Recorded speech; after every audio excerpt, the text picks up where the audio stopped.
उठा ले रे देवा, उठा ले रे बाबा, मुझे अमीर को नहीं रे। चलो શીખીએ તો ડુએસ ડાયરેક્ટ ની અંદર આપણને પેરેગ્રાફ આપ્યો છે. પેરેગ્રાફ એક વખત સમજી લઈએ બરાબર.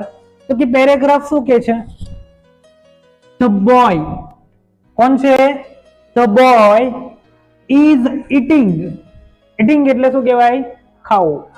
તો કે ઇઝ આવ્યું છે અને આઈએનજી આવ્યું છે. તો કે સબ્જેક્ટ પછી એમિઝાર ને V1 પ્લસ આઈએનજી એટલે કે ચાલુ વર્તમાન કાળમાં છે. કયા કાળમાં છે? ચાલુ વર્તમાન કાળમાં. અ મેંગો, શું ખાય છે આ ભાઈ? મેંગો એટલે શું કહેવાય? કેરી. શું કહેવાય? કેરી.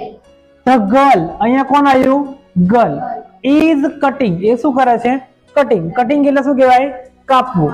શું કાપે છે? ટમેટો. કેરી નથી કાપતી.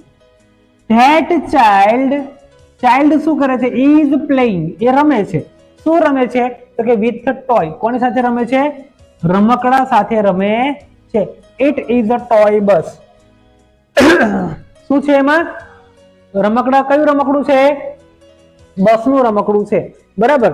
હવે અહીંયા આપણને સૂચના આપી છે change into the plural form. Plural रहा नहीं जाता, तड़प ही ऐसी है ना. એટલે બહુવચન. કયું વચન? બહુવચન. તો આપણે લાસ્ટ લેક્ચરમાં આપણે જોયું अच्छा ठीक है કે પહેલી લાઈન આપણે મેચ કરવાની. શું કરી લેવાની? મેચ.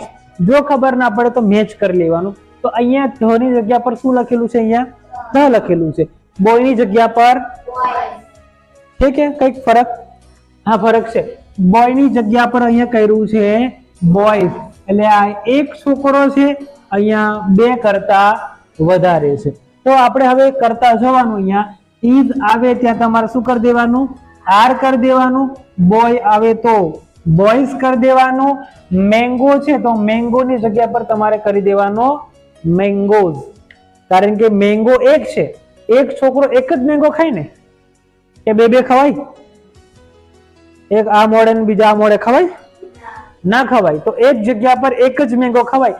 પણ વધારે છોકરા હોય તો વધારે મેંગો ખાશે કે નહીં? યસ ઓર નો? વધારે છોકરા તો એક મેંગો ખાશે બધા? અડધું મેં ખાઈ લઉં પછી પાછો બાજુવાળાને આપે એવું બને નહીં. તો એક છોકરો છે તો એક મેંગો ખાય, તો વધારે છોકરા હોય તો વધારે મેંગો હોવા જોઈએ. તો અહીંયા આપણે લખીશું ઈટિંગ અહીંયા લખી નાખીએ મેંગોઝ. શું કરીશું આપણે અહીંયા? મેંગોઝ. ધની જગ્યા પર પાછળ મૂકી દઈએ. યસ ઓર નો? મૂકી દેવાનું. ગર્લ છે, એક જ છોકરી છે, તો આપણે કેટલી બનાવવાની છે? વધારે. તો ગર્લ નું આપણે કરી દઈએ ગર્લ્સ. ઇઝ ની જગ્યા પર આપણે શું મૂકવા કીધું? આર. તો મૂકી દઈએ આપણે અહીંયા આર.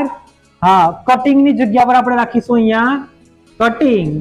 પણ અહીંયા ટમેટો એક છે, અહીંયા છોકરી વધારે છે, તો બધી છોકરી ભેગી થઈને એક ટમેટો કાપે ખરી?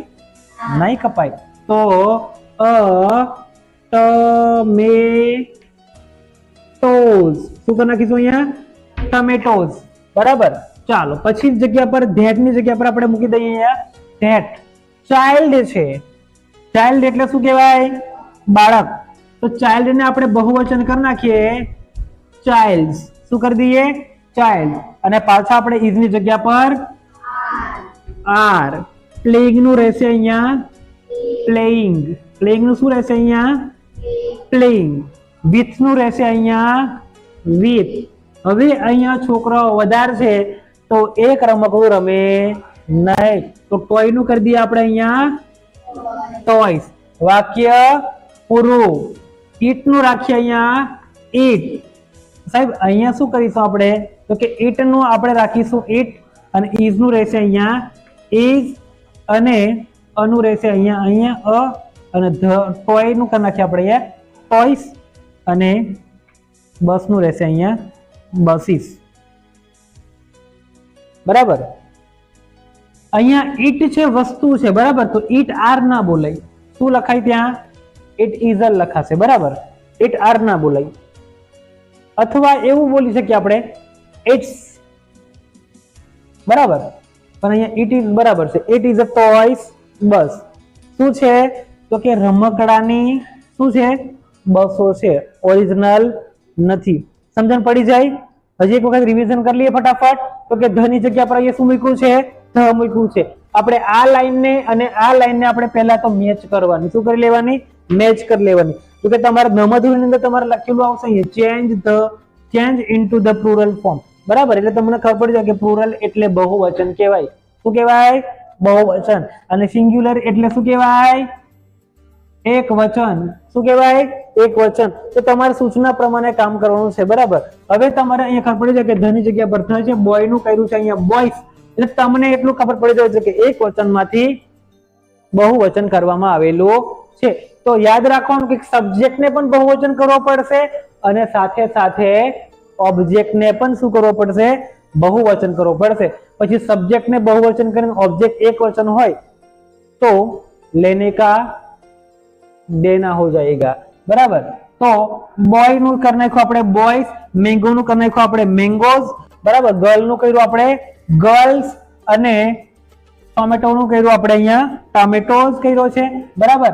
ચાઇલ્ડ નું કર્યું આપણે ચાઇલ્ડ્સ. ઇઝ નું થઈ ગયું આર. પ્લેઇંગ નું રહેશે પ્લેઇંગ. વિથ નું રહેશે વિથ. ટોય નું રહેશે અહીંયા ટોયસ. બરાબર? ઇટ નું ઇટ. ઇઝ નું ઇઝ. અ નું અ. અને કઈ ગયું પછી? ટોય નું કરી દઈએ આપણે ટોયસ અને બસ નું કરી નાખીએ આપણે બસીસ. બરાબર? કારણ કે વધારે છે. ઓકે, આ થઈ ગયું આપણું. આને શું કહેવાય? એક વચનમાંથી બહુવચન. બરાબર? ટપકાઈ નાખો.